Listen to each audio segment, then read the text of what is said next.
When you're talking to business owners, people that are making decisions right now, what's their biggest reluctancy to saying, creating content? I think I want to do it. I've been told I have to do it. I read all my trade magazines. I hear from other people.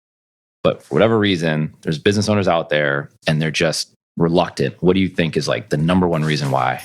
Enter John Priori, content marketer at CADSource.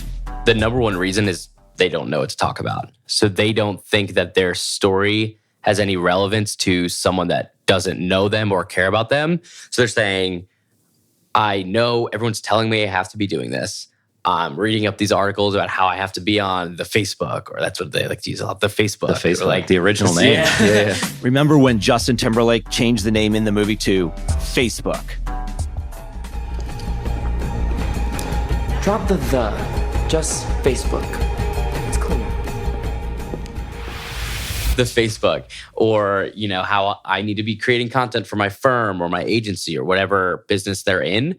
But they're saying my story means nothing to Susie down the street who doesn't care about me, who doesn't care about my agency, and it's not going to directly bring in business. So those go hand in hand. So it's finding the story to talk about that they don't think they can pull out of themselves, which, as you know, it's hard to do. It's hard to look at yourself and be like, I actually have something consistently to put out there that people are going to care about to listen to or to get out there. But where I come in is it's not for everybody. This is the part where John creates a friendly avatar named Jack. It's for Jack, who's 35, who you want to talk to and you talk to every day.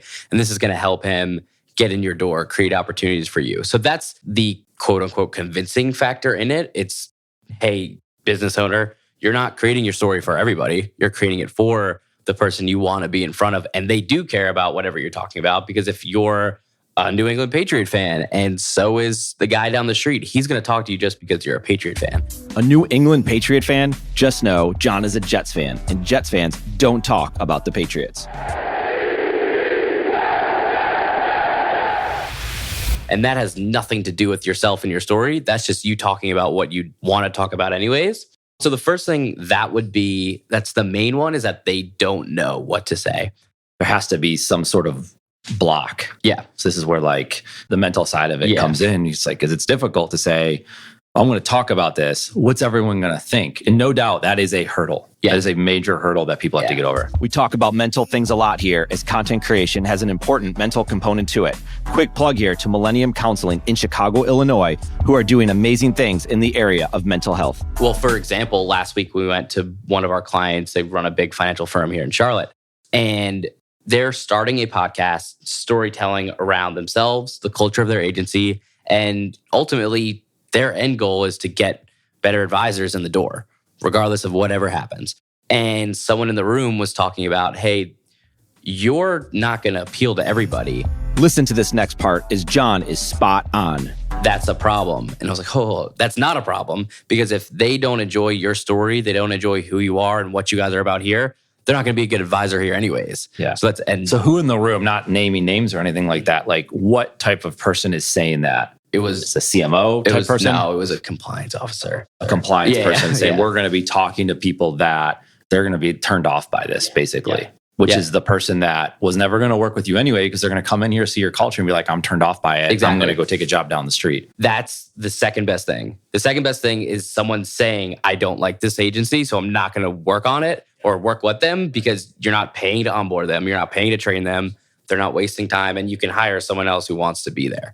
So that goes back to the whole, they don't like my story. That's fine. They don't like your story, then they're not going to ever be a good client, be a good advisor, be a good whatever you may. You always say that all the time. Yeah. You know, there's only so much time in the day to say, oh, this person wants to grab coffee, go to lunch, have a meeting.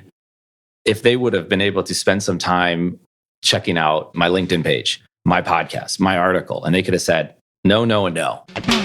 No, no, no. I don't like anything that he stands for. I don't like what he's saying. Well, guess what? We don't have to waste that hour and a half at lunch trying to get to that stage. We cut all that time back. How much time did you save? And what is time? Time is money. And you saved all that. Content. Okay, so you're in. So what kind of content? How about podcasting? To a point where we created our own podcast because I wanted to talk to people like you. So there's a lot of things. There's leverage there because I can, hey, Rob, I can chat with you now because we both have a podcast. The point is, podcasting is an incredible resource. And there's so many different reasons as to why you even have a podcast that we've even touched on here. But I came across, and then what I got to know is before I ever talked to you, I knew your voice. I knew what you believed in. I knew your thoughts. I knew your positive vibes. So when I got on the phone with you, it kind of goes back to the thing that we talked about at the beginning, is that we're already past like all this other stuff. We can just jump right into all these different conversations. There is nothing like it right now. And I truly mean that because I've lived it and we've helped other people with podcasting. I know you have as well. I've watched other people live it and it's an amazing experience. But I just have to say that being able to consume this content and hear some of the thoughts that I just talked about in the different episodes that you've had has helped me out. I know it's helped other people out. And that's why we're talking today, because this is real, man. This is what it's all about. And it's the beginning of the journey of having a relationship. And you don't even have to say, well, what does that even mean? What does that relationship mean? It doesn't have to mean anything. It could just mean you and I have this conversation. And that could be the end of it. And that's cool because I could learn a lot from here. Time to go check on John's friend, Jack.